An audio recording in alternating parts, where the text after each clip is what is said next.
тақырып, сабақтың тақырыбы көлеңке қалай пайда болады деп күнді күн қарады маған да. Қолмен оқимыз. Көлеңке күнді күн қарады саған да. Сәлем деймін достарға, сәлем барша ұстазға.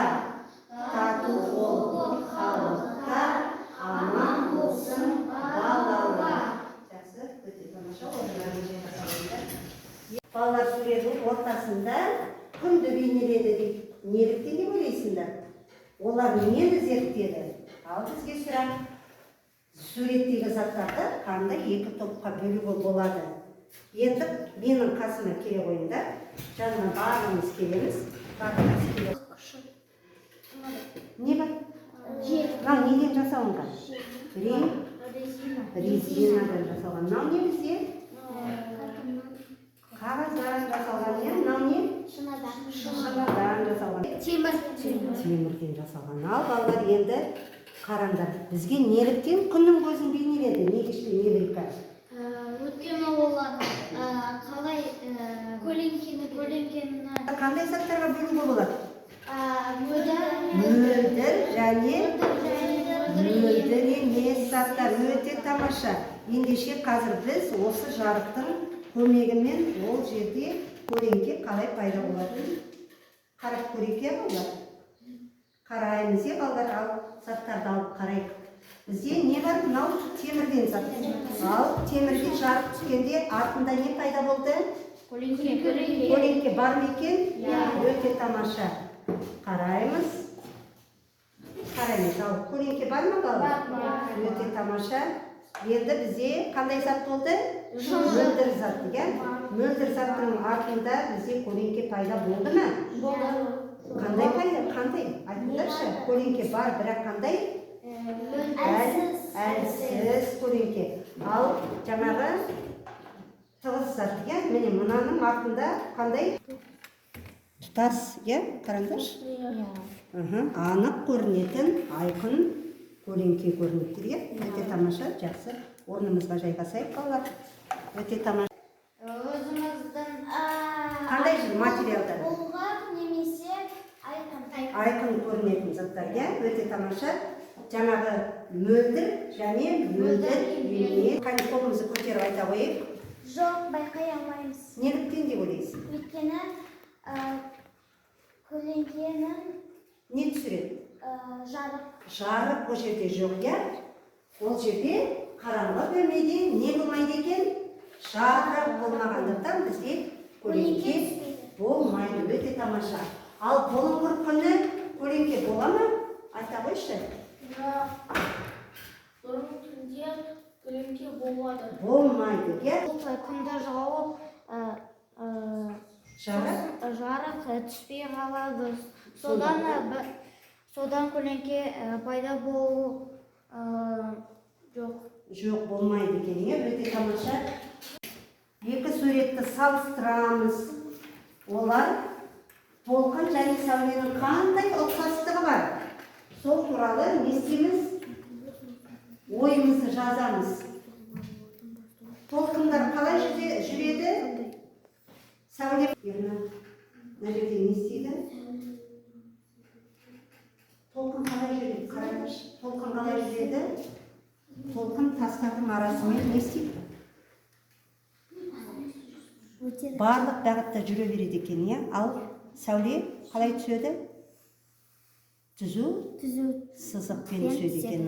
Ендеше соны жазамыз екен. Айырмашылығы.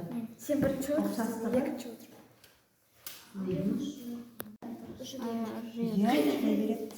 Сынық сызықтармен, сынық емес қалай береді? Ирек сызықтармен аға береді.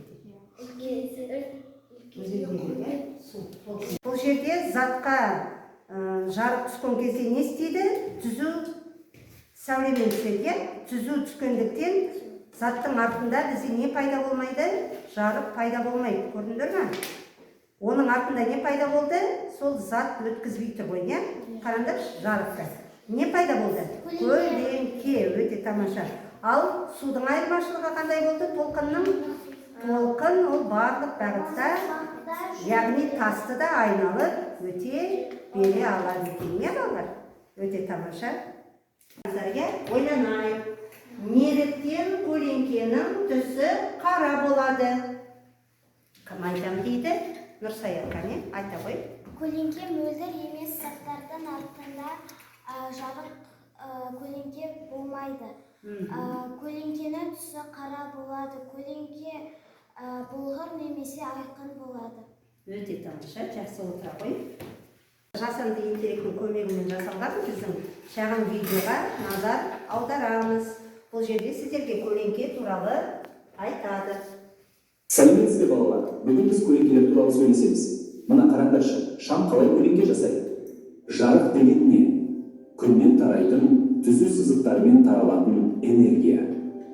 Күн сәулесі заттың артына түспейді, сондықтан көлеңке пайда болады. Қашан болады? Күнде жарық болмағанда көлеңке жоқ. Бұлтты күн. Жерде әлсіз бұлыңғыр көлеңке бар. Айнының көптің көлеңкесі де тәрізді. Цилиндр көлеңкесі де солай. Толқындар қысық сызығынан түсетін күн сәулесін бөгеп, айдың бір бөлігін немесе толық көлеңкеде қалдыратын құбылыс. Күн тұтылуы, ай күнді басып барады. Міне, оның нұрлы тәжі көрінді. Осылайша, балалардың шаттыққа толы көлеңкемен ойыны аяқталды. Қорытынды. Иә, біз қалай айттық? Бұлыңғыр күні, бұлтты күні, яғни. Көлеңке болады деп айттық па, әлде болмайды деп айттық? Болмайды деп айттық. Ал бізге жасанды интеллект не деді? Болады дедіге, бірақ ол қандай болады деді бізге? Әлсіз болады екен, иә? Көлеңкенің анық айқын түсуі және қараңғы жерде болмайды екен. Яғни жарық жоқ жерде көлеңке болмайды. Ал енді тағы да қандай сұрақ болды бізде? Тапсырма қандай болды бізде? Үшінші тапсырма. Су мен жарықтың айырмашылығы.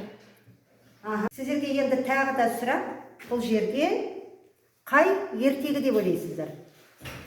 Аружан айта ғой. Шалқан ертегісі. Кеспе қағаздар беріп, сол кеспе қағаздағы тапсырмаларды көлеңкесі бойынша не істейміз? Тапсырмаларды орындап, тауып аламыз, сәйкестендіреміз деп алады.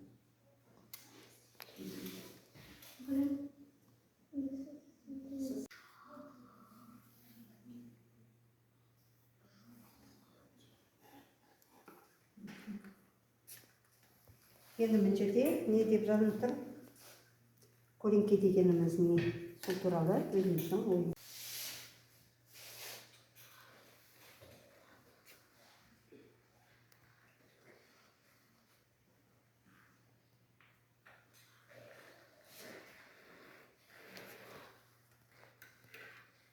Балалар, ендеше жаңағы тапсырманы орындадыңыздар ма?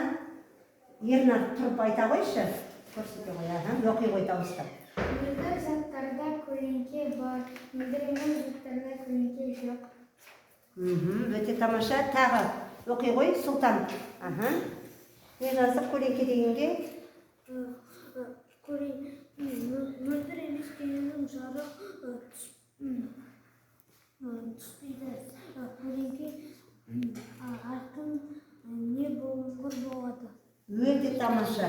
Айқын немесе бұлыңғыр болады. Қане Нұрислам, сен айта қойшы. Көлеңке мөлдір емес дененің артындағы жарық түспейтін бөлігі, біз оны көлеңке деп атаймыз. Өте тамаша. Қане Аружан, сен айта қой.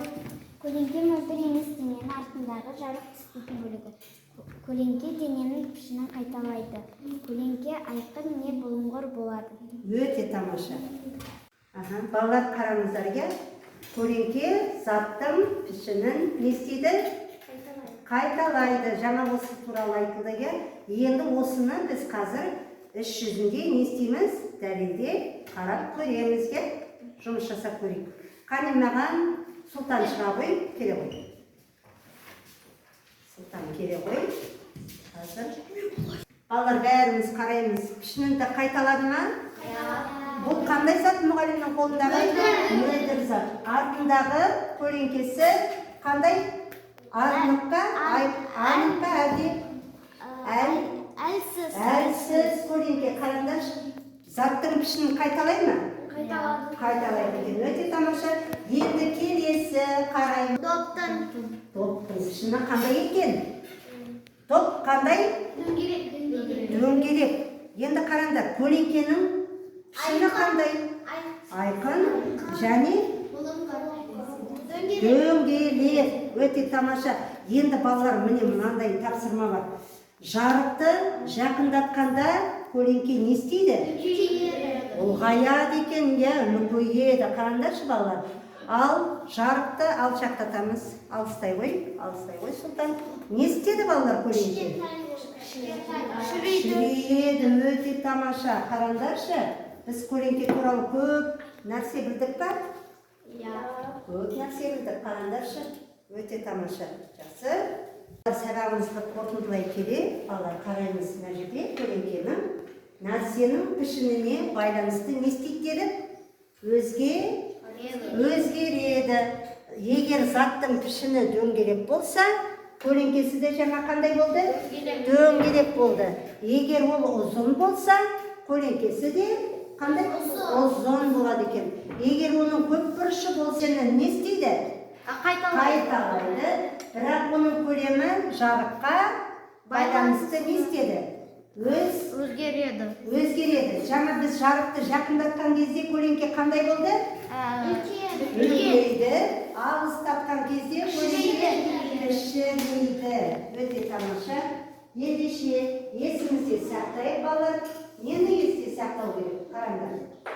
Көлеңке мөлдір емес дененің артындағы жарық түспейтін бөлігі. Көлеңке дененің пішін не бұлыңғыр болады. Өте тамаша. Балалар, сабағымызды қорытындыладық. Ендеше біздің рефлексия жасай қойып, келе қойыңыздар. Бір-бірден алдыңғы партадан бастайық. Келе қой аяру. Келе қой. Барлығы түсінікті. Өте тамаша. Ерін ашқа қой. Кезек-кезек шағып отырмыз. Дұрыс. Басап. Бес. Тамаша.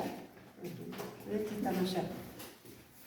Балалар, сұрақтарымыз жоқ қой, Жоқ. Барлығы түсінікті, Өте тамаша. Осымен біздің сұрағымыз аяқталды.